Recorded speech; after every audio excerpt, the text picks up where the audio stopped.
Bienvenidos a Voces del Español, lengua, cultura e identidad. Voces del Español es un programa que nos muestra cómo nuestra forma de hablar el español refleja quiénes somos, cómo somos y de dónde venimos. Voces del Español es un programa dirigido por la doctora en lingüística Erika Erdeli, quien además es secretaria académica de UNAM Chicago. Aquí comenzamos. Voces del Español.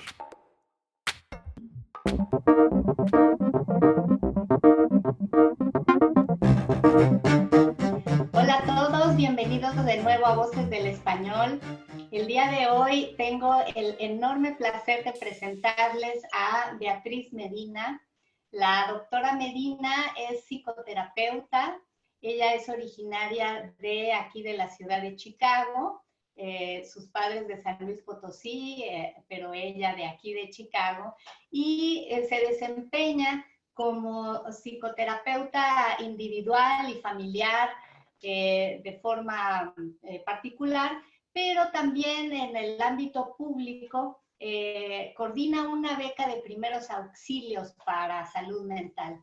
Entonces, bueno, Beatriz tiene un perfil interesantísimo porque es de estas profesionistas que puede ejercer su profesión de mucho mejor manera debido a su bilingüismo. ¿Y por qué digo esto? Pues porque como hemos platicado aquí en este programa, Chicago es una ciudad con una inmensa población hispanohablante y esto me ha llevado a querer entrevistar a Beatriz y preguntarle cómo es que ella ejerce su profesión aquí en Chicago, tanto en inglés como en español. Entonces, pues, bienvenida Beatriz a este programa. Muchas gracias por aceptar esta invitación. No, gracias a ti, Erika. Y bueno, pues quisiera empezar preguntándote justamente eso, Beatriz. Primero que nada, pues que compartas con nuestro público cuál es tu trabajo y cuál es tu público. O sea, qué tanto público tienes en inglés, qué tanto público tienes en español y cómo te mueves entre esos dos ámbitos. Gracias. Sí, pues sí, mi trabajo se enfoca primordialmente en proveer servicios tanto en inglés y en el español a niños y adolescentes y sus familias de terapia para poder ayudarlos con cualquier tipo de problema que caiga en el campo de problemas emocionales y de comportamiento. Este trabajo, como le digo, tanto como en español, familias latinas, primordialmente mexicanas o mexicanas americanas. Y luego también he tenido clientes afroamericanas que también toman parte de terapia. Y ese es el poblado que nuestro hospital Montesinaí tiene alrededor de su locación geográfica.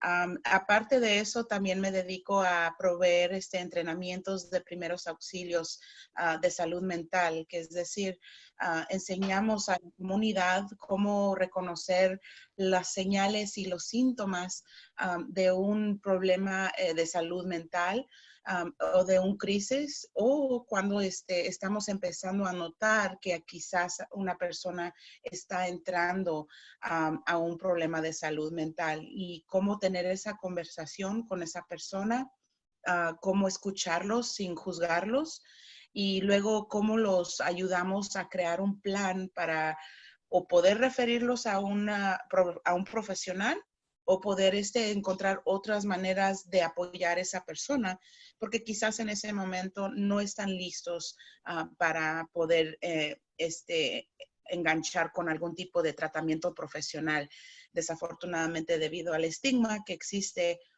primordialmente muchas veces en nuestra misma cultura latina, el estigma que se propone en cuanto a la salud mental, que es algo para locos, que es algo para personas que no están bien en la cabeza, ¿verdad? Entre comillas. Entonces nosotros ayudamos a través de este entrenamiento a la comunidad, tanto en inglés como en español también podemos proveer ese entrenamiento. Entonces esa es la otra parte de mi trabajo, es dirigir ese programa. ¿Qué impacto tiene, Beatriz, el hecho de que una persona hispanohablante, aunque sea bilingüe, pero si su primera lengua es el español, qué impacto tiene el que tú como psicoterapeuta te puedas dirigir a ellos en su lengua? Sí, dos cosas. Yo creo que primero, cuando nosotros nos podemos comunicar en nuestra lengua original, ¿verdad? Nuestra lengua nativa, creo que hay una conexión, no nomás verbal, pero también emocional y mental, ¿verdad? Están allí conectadas todas las memorias, todas las experiencias que han atravesado ellos ya en su pasado, desde sus raíces, ¿verdad? Que como que viene empaquetado todo eso en la lengua, ¿verdad? Y entonces cuando nosotros nos podemos comunicar con alguien en nuestra lengua nativa, pues como que está esa conexión, ¿verdad? Está esa conexión cultural. Y no tiene que ser, que seamos del mismo país. Incluso he tenido pacientes que son de Puerto Rico, que son de Perú, de Ecuador, y como que hay una confianza. Esa es la segunda parte, ¿verdad? Que se establece como una confianza en el hecho de que esta persona, este profesional sabe hablar mi lengua, y así yo no tengo que estar buscando las palabras o, ¿verdad?, estresándome por buscar la manera en cómo comunicarme, sino que ya como que nosotros hacemos la asunción de que de alguna manera u otra nosotros nos vamos a poder comunicar muy bien, porque desafortunadamente, ¿verdad? Aunque nosotros hablemos el inglés, ¿verdad? Muchas cosas en el español se terminan perdiendo en la traducción o en la interpretación, ¿verdad? Siento que el español es un lenguaje que es muy circular, ¿verdad? De que podemos llevar una conversación bien circular con una persona o con varias personas. Mientras tanto, el inglés siento que es bien directo. Y claro, ¿verdad? Tiene mucho sentido por de dónde viene el inglés, ¿verdad? De un lugar donde la independencia es muy enfatizada, ¿verdad? Y sin embargo, en Latinoamérica, ¿verdad? El español es algo circular, es algo colectivo, ¿verdad? Donde consideramos no nomás a una persona, pero varias maneras de pensar. Entonces, creo que esas dos cosas suceden, es de que nos sentimos tranquilos y a gustos de que, ok, lo que voy a decir yo no se va a perder completamente y no tengo que estar buscando las palabras o la manera en cómo comunicarme. Y luego esa confianza como asumida, de que, ok, me siento relajado y puedo bajar a veces esas barreras que creamos al sentirnos estresados de que tenemos que buscar la manera de cómo comunicarnos. Qué interesante lo que estás diciendo, Beatriz, porque creo que estás haciendo una conexión muy clara y muy directa entre el uso de la lengua y los comportamientos sociales y culturales que presentamos las personas que hablamos el español. De alguna manera estás diciendo, o estoy entendiendo, que el inglés está asociado más a una visión de mundo un poco más individualista, más centrada en el individuo. No quiero decir que sea malo, simplemente es diferente. Y nuestra cultura latinoamericana, latina, como la llaman aquí, es más tendiente hacia lo social, hacia la relación entre los participantes, hacia lo comunitario, digamos. Sí, sí, y eso es muy, es muy importante aquí, ¿verdad? En este país, primordialmente durante estos tiempos, ¿verdad? Se ha visto que desafortunadamente, ¿verdad? El poblado latino se ha hecho a un lado discriminado, ¿verdad? Y entonces la comunidad es algo en lo cual yo creo que nos respaldamos mucho. Entonces, al encontrar a una persona que habla el español, pues eso es un punto en nuestro favor, ¿verdad? Y ahorita que mencionas esto de que nos respaldamos, de que hacemos un poquito de ayuda quizá familiar para enfrentar los problemas, digo, antes de iniciar este programa no puedo dejar de mencionar estos tiempos en los que estamos viviendo una cuarentena forzada. Y es muy interesante porque pues yo te preguntaba, Beatriz, tú como psicoterapeuta, con tu trabajo ahorita debes de tener muchísimo trabajo tratando de mantener la salud mental de las personas, pero me respondió tu respuesta. ¿Quisieras compartirla con nuestro público? Sí, claro. De que, bueno, yo anticipaba también lo mismo que tú, Erika, era de que mis familias iban a estar en crisis, ¿verdad? Por lo que está sucediendo ahorita en el mundo, ¿verdad? Con este virus. Y la verdad es de que yo me encontré con lo opuesto. Estoy encontrando de que muchas de mis familias están muy tranquilas, están viviendo del día al día. Claro que hay muchas preocupaciones en cuanto a lo financiero, porque algunos de ellos no están trabajando o los dejaron ir de su trabajo, pero sin embargo están enfrentando esta situación con mucha fortaleza, con mucha esperanza, con mucha felicidad. Se están respaldando de sus hijos, los hijos de sus padres, ¿verdad? Durante este tiempo. Y de hecho, si es que he encontrado algún tipo de problema, ha sido el mismo problema que existía antes de que todo esto ocurriera. Entonces, creo que eso es un testamento, ¿verdad? De las fuerzas que tenemos nosotros como una gente, que dependemos mucho de nuestra comunidad, que dependemos mucho de nuestras familias y que somos muy colectivos y de que nosotros como poblados somos una gente muy fuerte que quizás a lo mejor hemos atravesado cosas peores, ¿verdad? Que nos han preparado para este momento, que lo vemos y decimos, bueno, me he encontrado en peores, esto es pues ya algo que yo puedo superar. Entonces, estoy muy orgullosa de nuestra gente, de que ellos pueden hacer eso y acceder a esos recursos dentro de sí mismos. Pues sí, la verdad es que me alegra muchísimo que lo compartas, porque quiere decir que tenemos que ser conscientes de nuestras fortalezas, ¿verdad?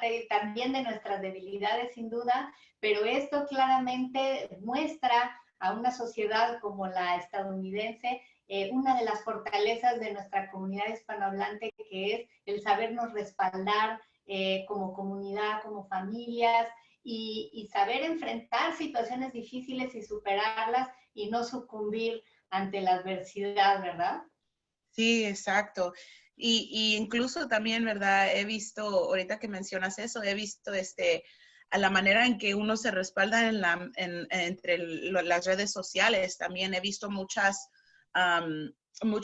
comentarios en cuanto, miren, aquí está información sobre lo que está pasando o si necesitan recursos, esto es donde pueden ir. Entonces, esa ayuda hacia el uno para el otro también ha existido mucho y creo que es sumamente importante durante estos tiempos. ¿Y notas alguna clara diferencia con la población anglohablante? Um, Creo que sí, ¿verdad? Bueno, no sé si yo estoy a lo mejor quizás rodeada por la mayoría hispanohablante, ¿verdad? Um, pero yo diría que sí, otra vez, ¿verdad? Somos una cultura muy colectiva, una cultura que, gracias a Dios, ¿verdad? Consideramos, nuestros, pues, por ejemplo, ¿verdad? Nuestras personas de la tercera edad, ¿verdad? Que les tenemos un respeto muy grande, que los honramos, ¿verdad? Y que sabemos ya con las noticias, ¿verdad? Sabemos que lo mejor que podemos hacer para ellos es estarnos en casa, ¿verdad? Mientras que tanto, ¿verdad? Vemos videos de gente que está en Florida para el descanso de verano, de verano, en las playas, ¿verdad? Que están divirtiéndose o que no están quedándose en casa, ¿verdad? Entonces, creo que sí veo alguna diferencia en cuanto a la manera en que enfrentamos los problemas también. Yo creo que nuestra gente también tiene un valor de responsabilidad, pero también un valor de, a veces bueno y a veces malo, dependiendo de cómo lo usamos, ¿verdad? Pero como decimos en español, de fajarnos los pantalones, ¿verdad? Fajarnos los pantalones y entrarle, ¿verdad? Entonces, como que ese valor me encanta de nuestra gente porque enfrentamos los problemas a como vengan, ¿verdad? Y pues ya veremos cómo nos va cuando lleguemos al puente, ¿verdad? Entonces creo que esa es otra cosa que nos ayuda mucho y que veo como diferencia, ¿verdad? A otros, quizás a otros grupos de gente. Bueno, pues muchísimas gracias, Beatriz, por esta primera parte. Creo que ha sido muy interesante conocer el ámbito profesional en el que te desempeñas y la importancia que tiene el que te puedas comunicar con tu gente en su lengua y no solamente por el uso mismo de la lengua y de las palabras, sino también la comprensión de los diferentes comportamientos culturales que se dan entre los hispanohablantes que están en esta región de los Estados Unidos y los anglohablantes.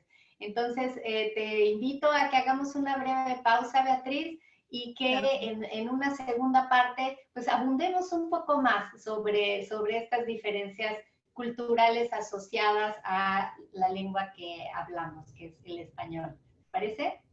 Sí, claro. Excelente, gracias. Quédense con nosotros. Regresamos en un momento.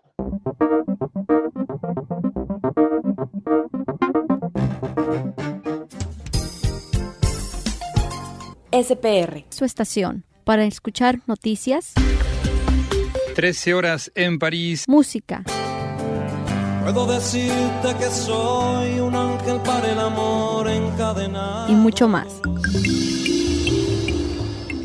Espiar.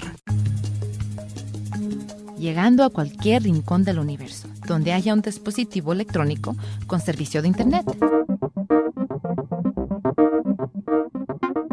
Estamos entrevistando a la doctora Beatriz Medina. Ella es doctora en psicoterapia individual y familiar y nos está compartiendo su interesantísima visión entre las diferencias que existen al atender desde el punto de vista psicológico a una población hispanohablante o bilingüe aquí en los Estados Unidos y a otro tipo de población, ¿verdad? Entonces, bueno, pues hablamos en la primera parte sobre cómo la comunidad latina o latinoamericana, como le llamamos en México, tiene cierta forma de enfrentar los problemas que tiene algunas ventajas, ¿verdad? Y estas ventajas eran, pues, saberse respaldar en la comunidad, cerrar filas, ayudarse, fajarse los pantalones, como dijo Beatriz, ante ciertos problemas y no intimidarnos ante problemas como, por ejemplo, este confinamiento en el que estamos en este momento viviendo pues prácticamente en todo el mundo, ¿verdad? Sin embargo, también comentó algo, Beatriz, que yo quisiera pedirle que abunde un poco sobre eso. Habló sobre ciertos tabús que existen también en nuestra comunidad. Bueno, no todo es bueno, ¿no? También hay cosas que nos estorban a veces para crecer. Y ella decía, bueno, yo trabajo con cuestiones de salud mental y de pronto he encontrado que los problemas mentales están un poco estigmatizados en nuestra población.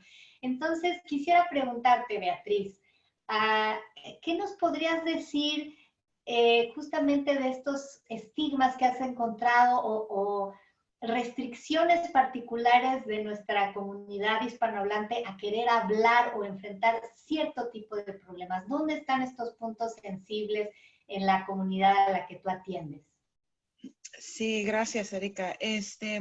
Pues creo que en mi experiencia personal, ¿verdad? Puedo hablar en cuanto a eso, ¿verdad? De que en nuestra comunidad, ¿verdad?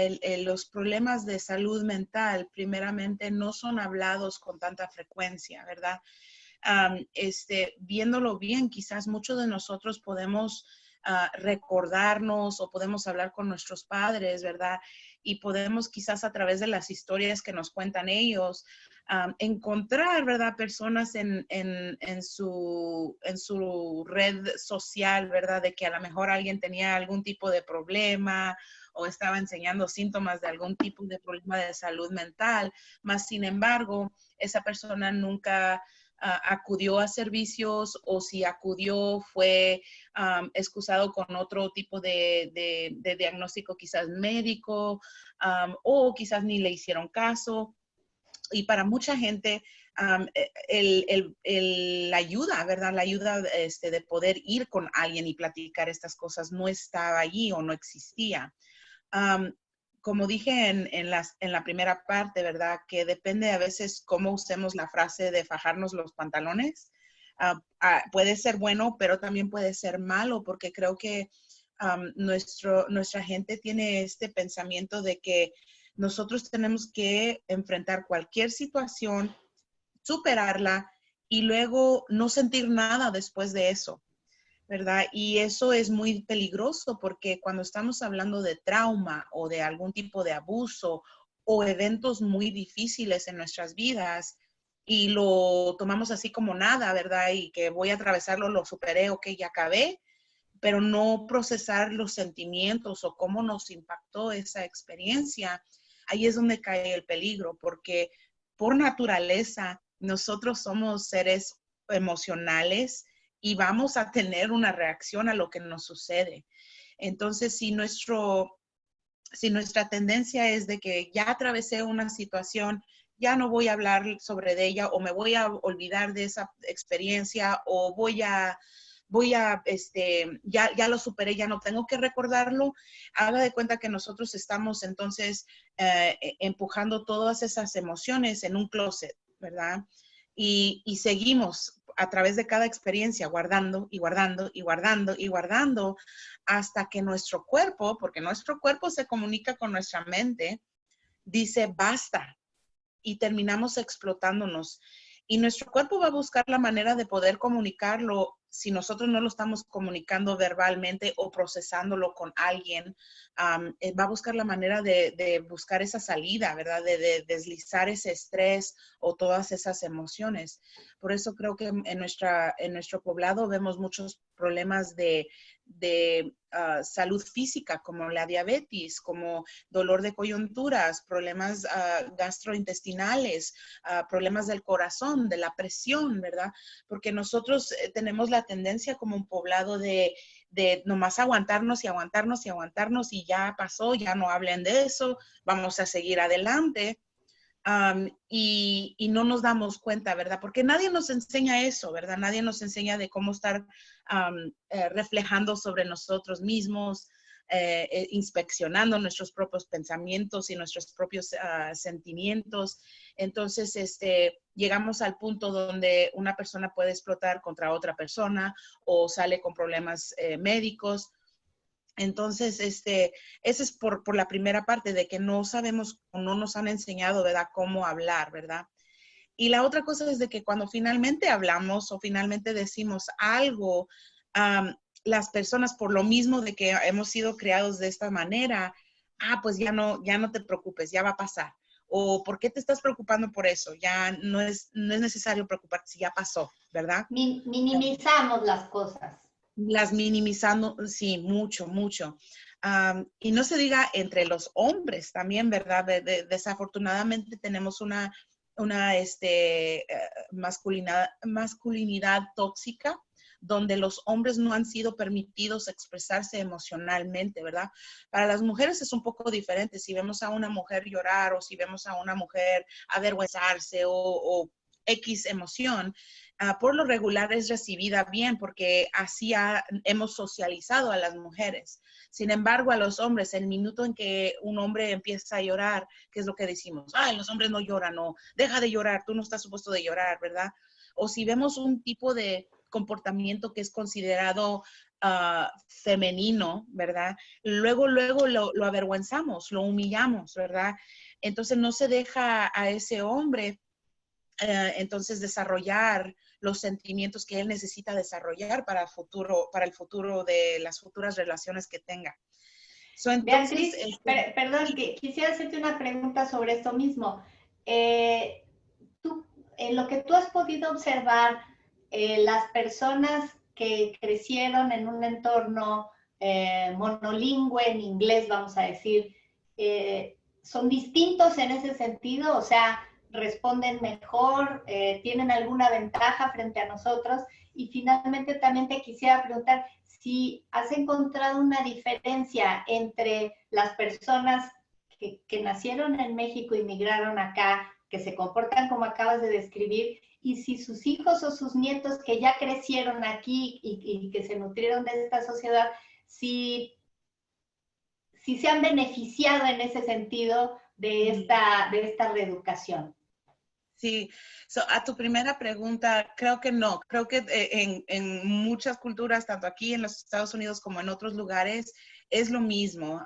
Cuando estamos hablando entre la diferencia de mujeres y hombres, ¿verdad? De que hay esa diferencia en cuanto a cómo dejamos a las personas expresarse emocionalmente. No veo mucha diferencia. Puede existir mucho machismo dentro de la cultura aquí en los Estados Unidos, tanto como en cualquier otra cultura.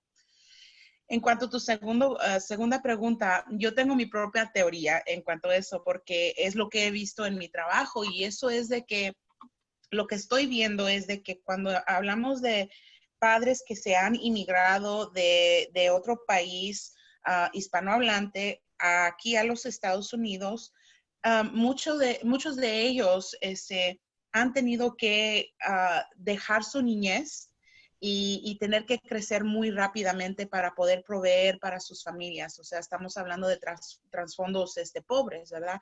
Entonces, lo que sucede es de que ellos crecen demasiado rápido, se vienen acá, tienen hijos aquí, y de repente los hijos que nacen aquí no tienen que preocuparse por comida, no tienen que preocuparse por ir a buscar el trabajo, por poder pagar renta, todas esas cosas que los padres tuvieron que preocuparse, ¿verdad? Ahora los hijos tienen el lujo, ¿verdad? El lujo del tiempo. Entonces, al tener tiempo, yo ya puedo más bien autorreflejar lo que me está sucediendo en la escuela, con mis amistades. Que en torno, ya entonces los niños, ahí es de donde viene la depresión o la ansiedad de ellos, es relacionado con su experiencia que es aquí. Y cuando los padres oyen de esto, considerando el trasfondo de ellos, ¿verdad? Y las experiencias que han tenido ellos, los papás están como que, ¿de qué hablas? ¿Por qué te sientes deprimido? ¿Por qué te sientes con ansiedad si tú tienes todo lo que yo no tuve, ¿verdad? Y entonces ellos minimizan la experiencia de sus hijos, que también es muy válida. Aquí ellos son los pioneros, ¿verdad? Del sistema aquí. Sus padres fueron pioneros de inmigrar de un país a otro. Ahora sus hijos están manejando los sistemas escolares, a veces traduciendo para sus padres también, ¿verdad? Que es otra responsabilidad muy grande para ellos, y enfrentando las cosas que quizás sus papás no enfrentaron. Y desafortunadamente, ¿verdad? Cuando yo veo eso, los papás tienen la tendencia de minimizar la experiencia de sus hijos, y ahí es donde los hijos no se sienten respaldados, y primordialmente eso sucede con los adolescentes.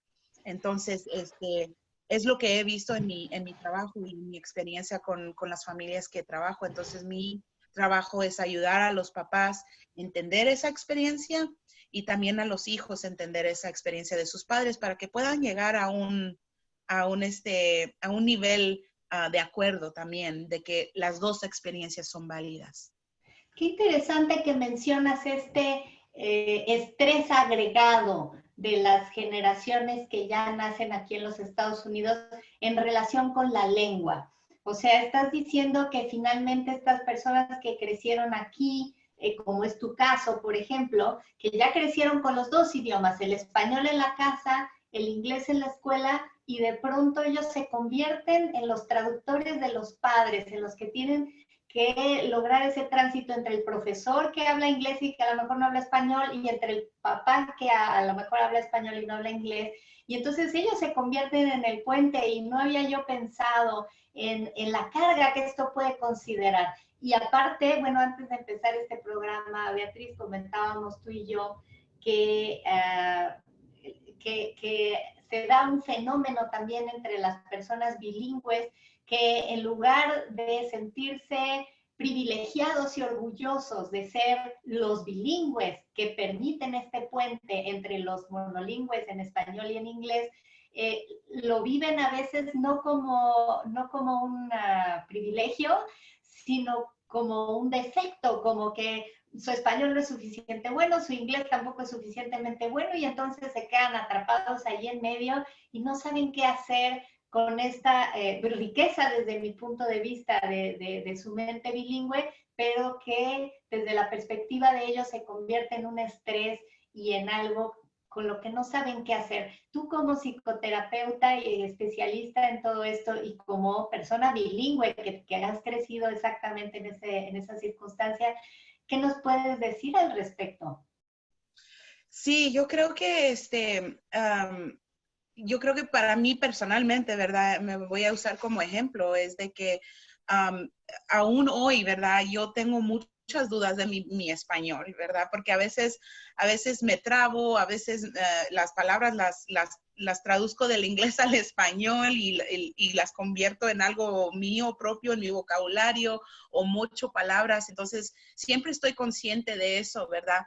Pero cuando veo las personas con las que me estoy comunicando en terapia y ven que yo hablo español y veo como la cara de relajación o de tranquilidad, eso me ayuda bastante a mí como bilingüe, ¿verdad? Porque entonces se siente uno que, ok, aunque esté mucho o feo mi español, por lo menos hay alguien dentro del sistema de salud mental que me sepa entender en español. So, ese es un punto.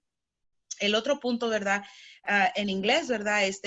Yo creo que me siento un poquito con más confianza en el inglés que en el español, porque sí, he aprendido, mi educación ha sido en inglés, ¿verdad? Entonces, por naturaleza voy a estar más fuerte y más dominante en esa área.